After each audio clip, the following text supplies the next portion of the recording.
श्री स्वामी समर्थ।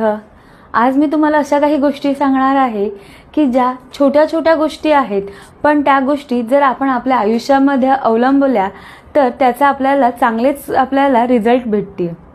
काय त्या गोष्टी मी सांगणार आहे।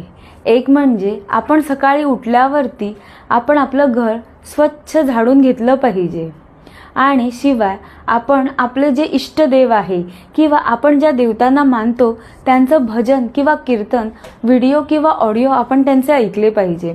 त्यामुळे घरामध्ये एक पॉझिटिव्ह वायब्रन्स आपल्या निर्माण होईल।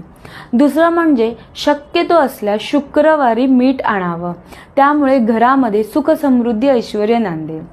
तिसरी महत्त्वाची गोष्ट म्हणजे आपण जेव्हा लादी पुसतो त्याच्यामध्ये आपण सैंधव मीठ तर टाकावंच, पण 2-3 थेंब जर विनेगरचे टाकले त्यामुळे घरातली जी काही नेगेटिव्हिटी आहे ती निघून जाईल।